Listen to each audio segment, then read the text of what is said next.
എറണാകുളം അങ്കമാലി അതിരൂപതയിലെ കുർബാന തർക്കം വീണ്ടും മുറുകുന്നു. വൈദികർക്ക് തോന്നിയതുപോലെ കുർബാന ചൊല്ലാൻ കഴിയില്ല എന്ന് പുതിയ major archbishop Mar Raphael Thattil വ്യക്തമാക്കി. എന്നാൽ ഏകീകൃത കുർബാന കർശനമാക്കിക്കൊണ്ടുള്ള സിനഡ് സർക്കിളിനെതിരെ അൽമായ മുന്നേറ്റം ഇന്നും പ്രതിഷേധിച്ചു.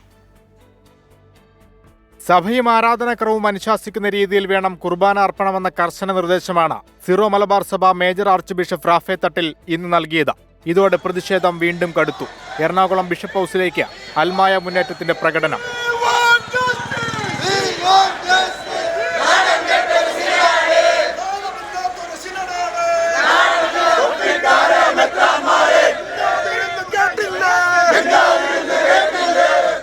ഞങ്ങളെ കരിയൽ പിതാവിന്റെ രക്തമണിഞ്ഞ ഹൃദയത്തിൽ നിന്നൊഴുകുന്ന ആ വിലാപമാണ് ഈ തട്ടിൽ പിതാവിന്റെ തലയിലിരിക്കുന്ന കിരീടം. പ്രകടനം സെന്റ് മേരീസ് ബസിലിക്കയ്ക്ക് മുന്നിലെത്തിയതോടെ ഔദ്യോഗിക വിഭാഗവും സംഘടിച്ചെത്തി. നിസ്സാരം 50 പേര് മാത്രമേ ഇവിടെ കൂടേണ്ടി വന്നുള്ളൂ. ആ ഒറ്റ കാരണം കൊണ്ട് തന്നെ ബസിലിക്ക ഇടവക അതിർത്തിയിൽ ഈ പറയുന്ന സഭാവിരുദ്ധ പ്രവർത്തനം ഒരു വിമത പ്രവർത്തനങ്ങൾക്കും ഒരു സഭാവിരുദ്ധർക്കും ഇവിടെ അനുവദിക്കാനായിട്ട് സാധിച്ചില്ല. സംഘർഷ സാധ്യത കണക്കിലെടുത്ത ബിഷപ്പ് ഹൗസിന്റെ ഗേറ്റ് പോലീസ് പൂട്ടിയിരുന്നു. 24 കൊച്ചി.